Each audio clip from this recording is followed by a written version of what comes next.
I'd like to start our panel by welcoming on stage Marco Lago, who represents Tether. He is Vice President of Global Expansion and Strategic Partnerships, and basically involved in operations that Tether has in Georgia and all around the world. Marco, please welcome on stage and take your seat on the panel.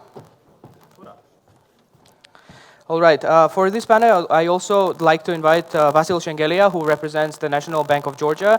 He's leading the open banking division at the MBG. MBG, as you know, is the main regulator for crypto, fintech, and all the related technologies. So let's greet Vasil with a warm round of applause. Joining our distinguished speakers here will be Zgudadze, who is the country manager at Mastercard for Georgia and Armenia. You all know Mastercard, I'm sure. They're the leaders in terms of cards on the Georgian market. Please welcome David. I also like to invite to stage multi-award winning digital asset lawyer Carl Evans, who will also be moderating this panel today. Carl, please welcome on stage. As I said in the beginning, this is the crypto conference, which also has some additional features such as AI, fintech, and all of that. Because of that, we have also a speaker from one of the biggest crypto platforms in the world, Bybit. I'd like to welcome Mazurka Zeng, who serves as the managing director at Bybit EU. Please, Mazurka, welcome on stage. Bybit, as you know, is one of the biggest platforms in the world. So, Carl, and also, Mikheil Didebulidze, who is the co-founder of DGFI, also co-founder of VS1. Basically, he and Marie and their team have been doing this conference throughout the years. They are also involved in several startups. So let's give Mikheil a warm round of applause. All right, people, good luck. Enjoy.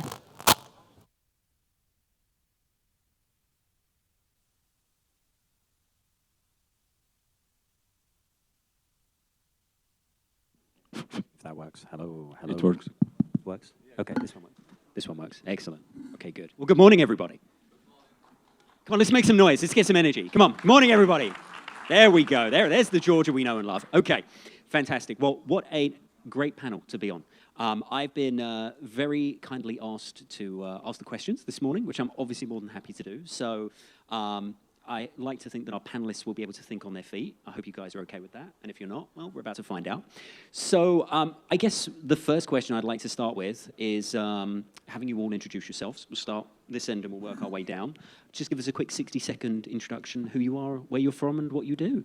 Okay, thank you. Hello, everyone. I'm Vasil Shengelia, representing National Bank of Georgia. I'm part of Fintech and Subtech Development Department. We created this department and prioritized Fintech in 2019.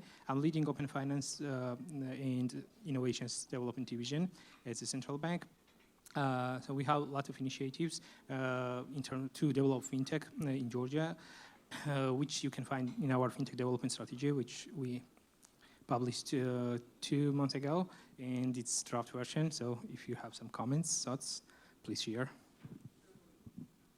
Thank you. Nice to meet you, everyone. My name is Marco. I'm Italian. Maybe you can hear from the accent. I'm the Vice President of Global Expansion for Tether. We work in this team, especially on payments, trade finance, remittances, cross-border payments. We are pretty big in emerging markets and not really big in Western countries, to be honest. So I would say 98% of our team are based in emerging countries in LATAM, in Africa, some countries in Asia, some a little bit in the CS region. So pretty happy to be here with you today and to discuss about the future of stablecoins and blockchains. Good morning. My name is David.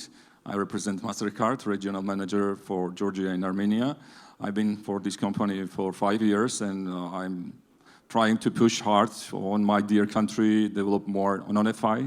So we actively supporting non-FI segment, especially because we see there's a big dynamics here, a lot of new initiatives, and good point is that our region itself, it's really into the new things, like blockchain, crypto, and this stuff. And I hope so, like we as a Georgia, we will create really nice cases to replicate to globally, and I have a lot of things to then speak about from my dear country, and so thank you.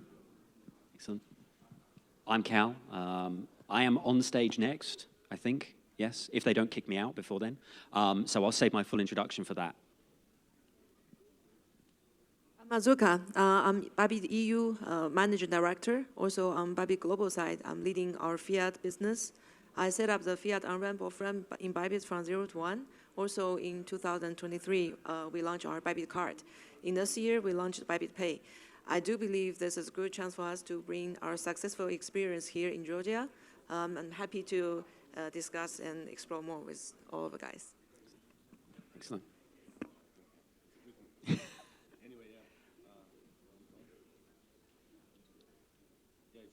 Hi everyone, welcome. So yeah, it's written, I'm like the organizer, co-organizer, let's say. And we do also like a lot of things in the space. At the moment, we're concentrated on the DeFi products for one of the blockchains. So we're building, let's say, the some products that make sense for that blockchain. And we have we've been in the space since 2017 and started these conferences in 2022 and annually hosting stuff and bringing all guys together for one day, once per year. So yeah, briefly, that's about me. Excellent. Thank you very much, everybody. Well, it sounds like you're all very keen and very raring to go, which is the best thing you can have on a panel. So let's start with this question. In the last 12 to 24 months, what do you think has been the biggest change that we've seen in the, I want to try and open this up, Web3, DeFi space, and you're all approaching it from very different angles, so I'm keen to hear your thoughts on this. Specifically in Georgia and this region, what do you think has been the biggest change in the last kind of 12 to 24 months? We'll start down this end and we'll work our way around.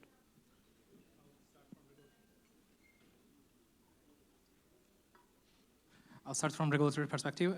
During the last 12, 24 months, we saw some initiatives from the market. We have some tools to support innovation on the market, and we see digitalization as a key driver to increase competition and innovation on the market. And one of the tools we have is regulatory Sandbox, which creates opportunity to test innovative solutions in a real environment.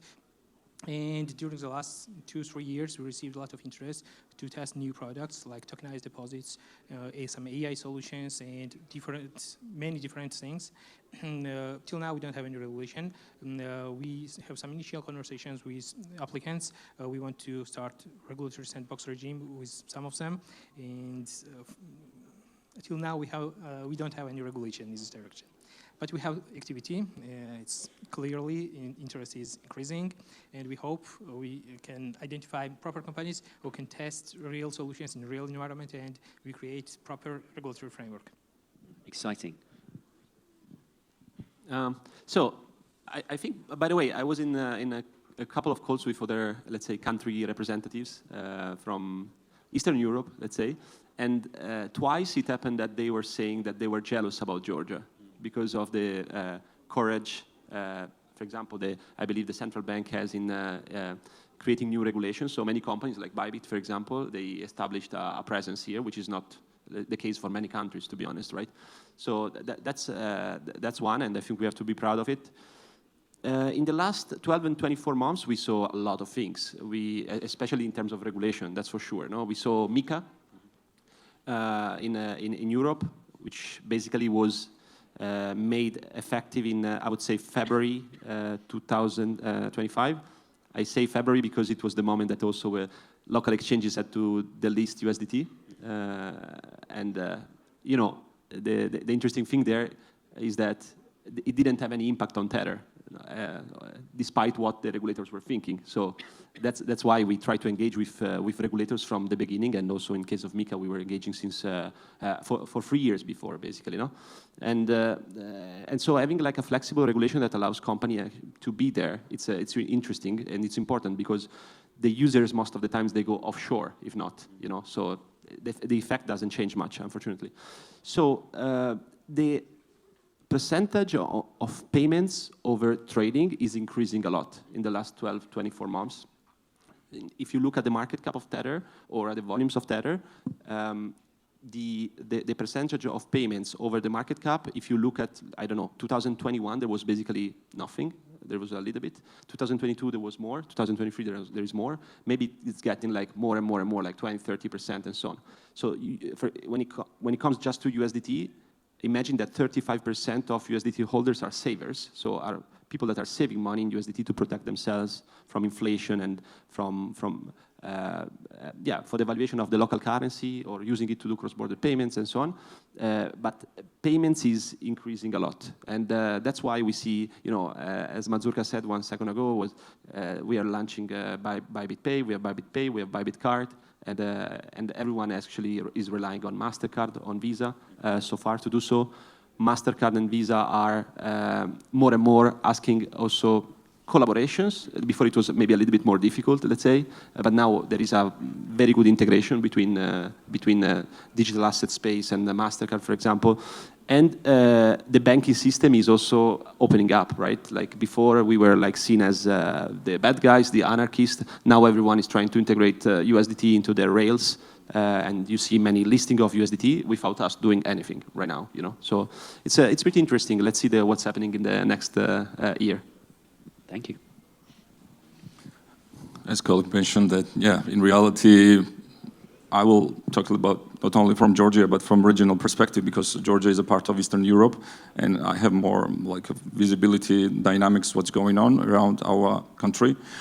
First of all, I should mention that like a couple of years ago, there was a lot of interest, but not the practical step happening. But right now, on one hand, we see that our company is more ready to enter to this initiative, like we actively working together with Bybit, in different markets, and I hope so it will happen in Georgia as well.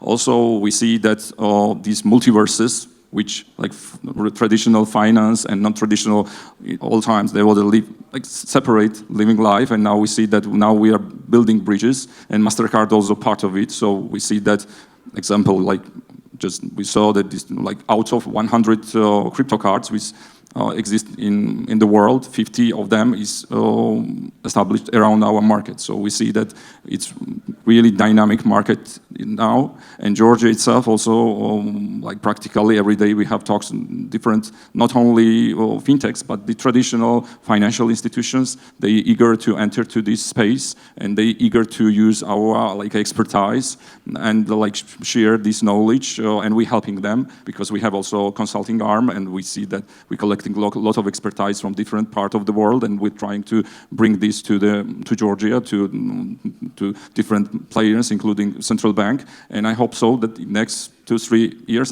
definitely there will be leapfrog in this direction, and I hope so that Georgia will be one of the leader, which will like create different kind of use cases in different kind of like business lines.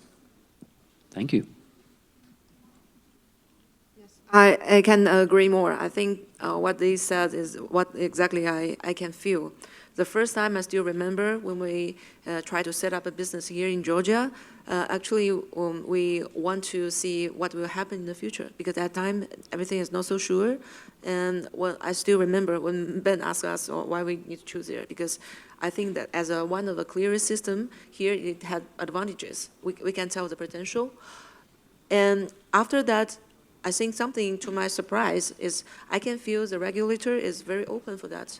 They want to embrace for the challenges, and they want to hear what we can bring to Georgia, and they want to work closely with the exchanges. That's just impressed us a lot. That's why we want to put more investments here. We also want to try more pilot. I think that's a very good opportunity.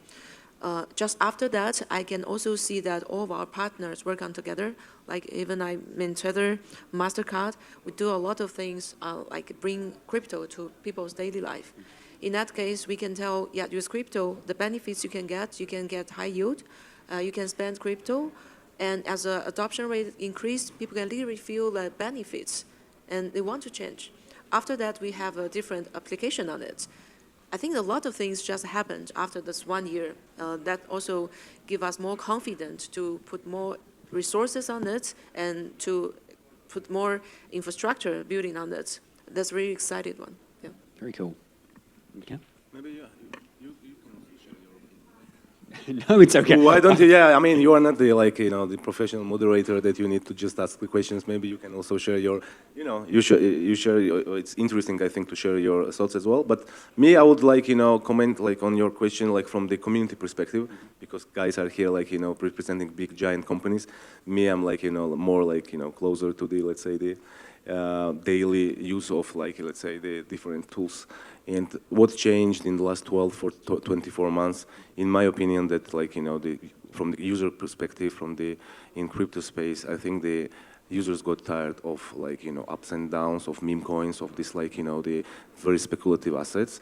And now I see that there is, like, big interest coming to the, like, to the payments, to the real world assets backed, the cryptos, and, like, the volume is increasing more, like, to the also to the, like, to the companies that are issuing the cards, or they are, like, they helping people to move the money through the USDT and through the Mastercard and through the, through the solutions that are combining these services and, then giving this opportunity to people. And plus, all this, like, the people got really, really tired of all this, like, speculations and stuff like that, and the mindset is changing.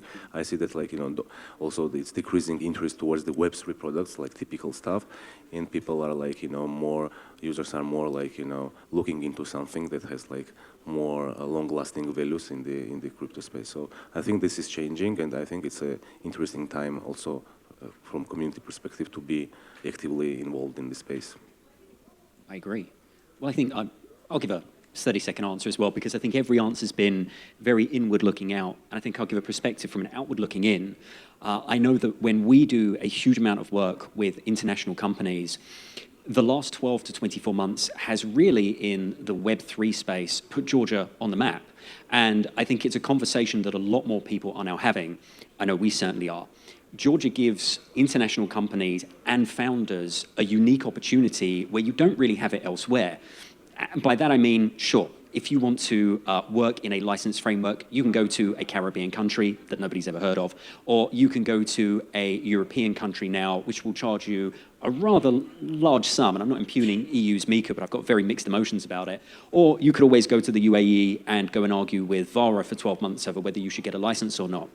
Georgia's taken quite an interesting approach where they're trying to encourage both innovators and legacy companies to come here, which is something that many jurisdictions actually don't do. They either pick one or the other. And Georgia's very welcoming of both, even to the extent where, as a founder, you can have a conversation about whether Georgia becomes your home, which is, again, you can talk about Caribbean countries or even the European Union. Setting up a company there and getting licensed is relatively easy, but I know a lot of people that struggle to get a visa to visit, let alone a visa to exist.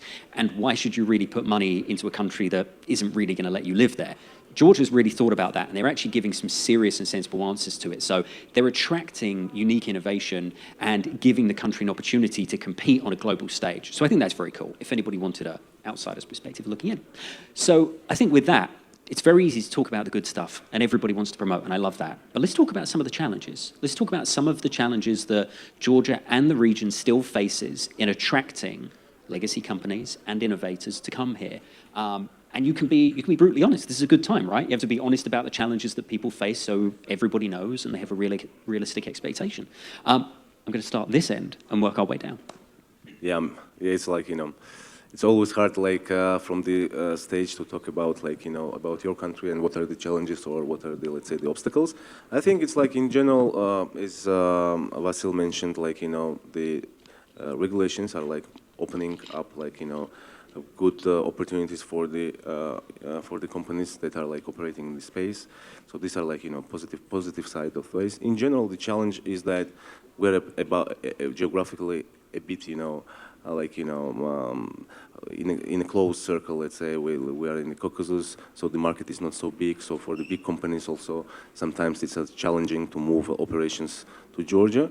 But I think, like, with the recent geopolitical stuff, like especially in our region with Armenia, Azerbaijan, this can be, like, become an interesting, let's say, the joint territory and the, like, let's say, the product testing opportunity for also for the companies that will be moving to Georgia. Challenge was before, I think, that is stuck from the, let's say, from the bigger markets, like, when somebody is looking into this region, I think they're first of all considering Turkey, for instance, because of the territory and because of the logistics and stuff like that.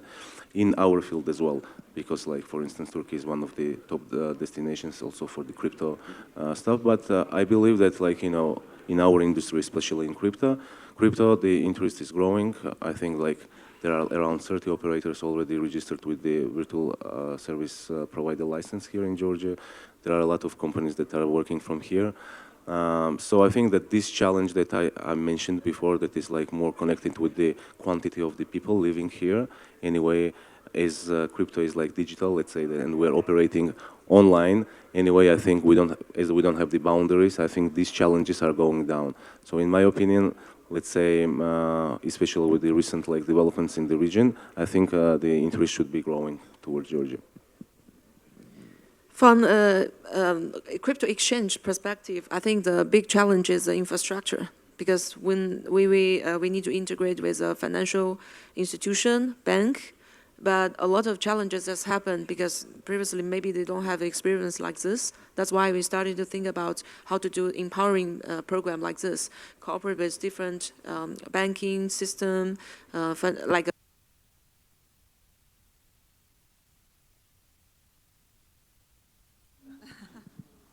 See if this one works. Yeah.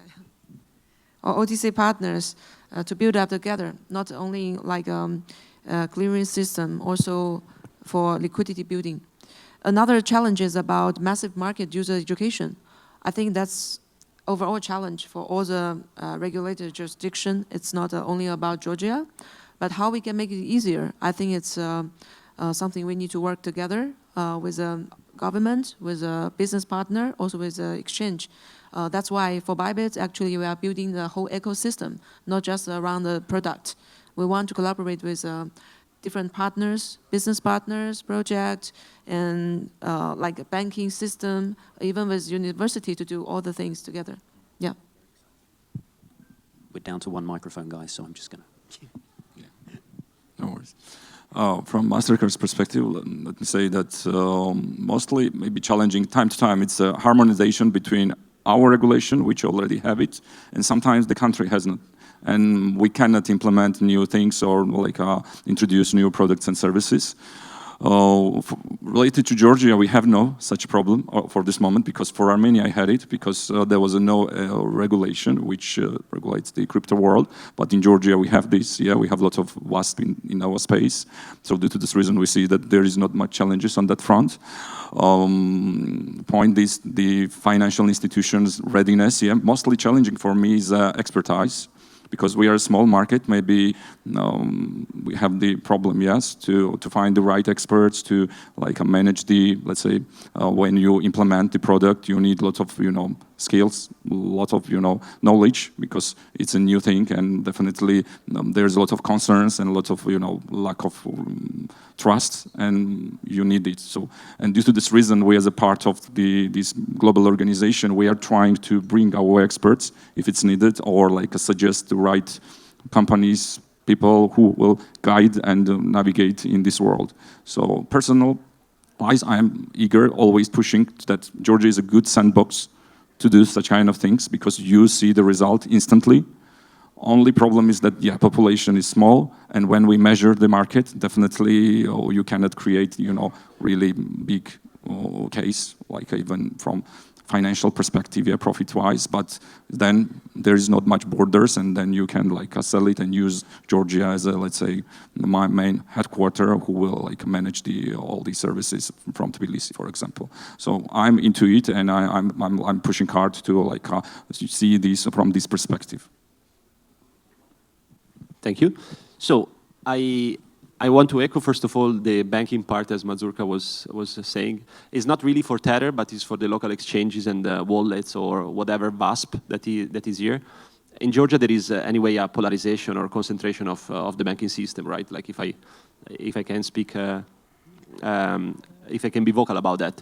So basically, if you want to do, if you are a VASP, if you're a virtual asset service provider, and you need to make a transfer out, you need to ask either one or the other bank. That's the reality. And I think 90% of the cases, they will stop the transaction if it's coming in or if it's coming out.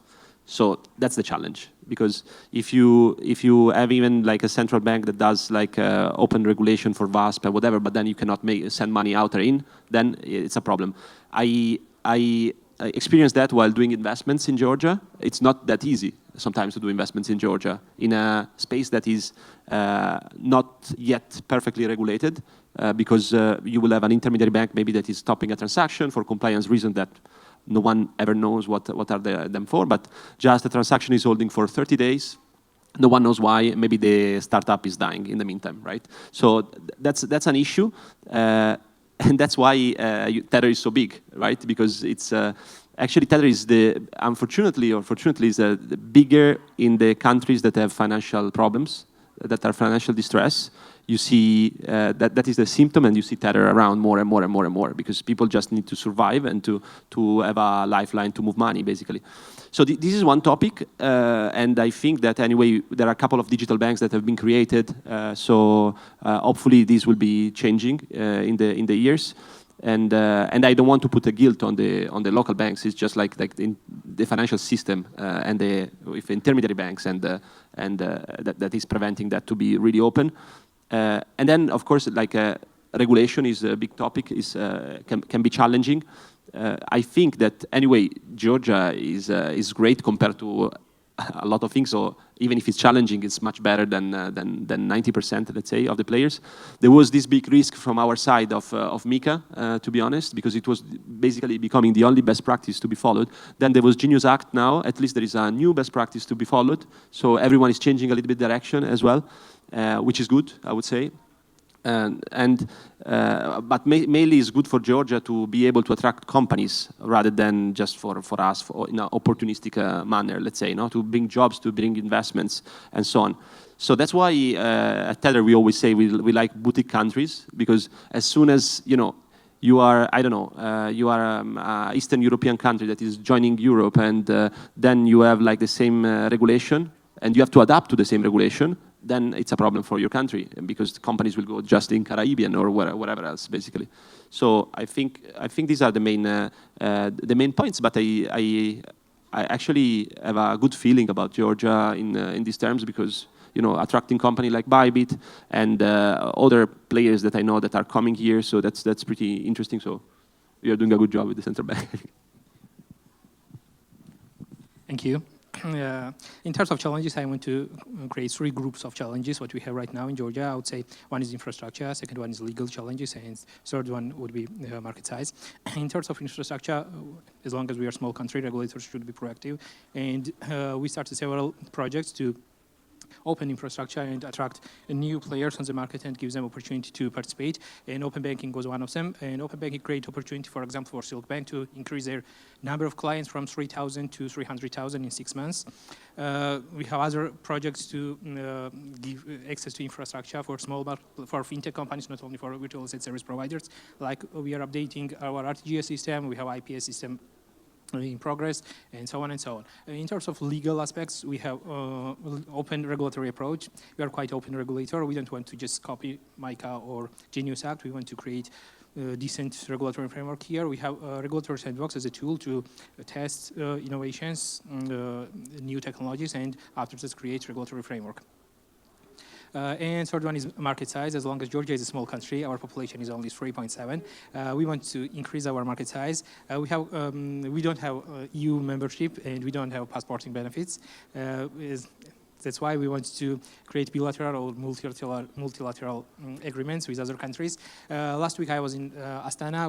AFSA also have same initiatives, same thoughts, and it would be great to start some exchange ideas. For example, Azerbaijan is already interested to start cross-country regulatory sandbox with Georgia, and we want to sign papers maybe at the end of this year. Turkey is interested to link our RTGS systems, and we together, middle corridor countries, we can create a big market, 100 million plus population market, which is compared to 3.7 is much bigger and much more opportunities. And also we are also participating in other projects. BIS projects. BIS is doing really great job. They are testing many innovation hubs. They are testing many innovation projects, and we are observing members in projects like Aperta, Enbridge, Promisa. Aperta is cross-country open banking. Promisa already finished. It was about promissory digitalization of promissory notes, and Enbridge is also CBDC. It's initiated under BIS. Now it's independent project. I'm sure you already know. We are observing members in those projects, and we also want to participate actively in every different direction we can. Thank you. Thank you. Well, I think that's just about all we've got time for now. So I want to thank you all for being here. These have been fantastic insights. For those of you who want to know more, I'm sure these fine people will be hanging around for the rest of the day, so make sure you stop them, ask them questions, and buy them a coffee if you do, because nobody likes giving free advice. So give me a round of applause and everybody that's been here, and thank you for joining me.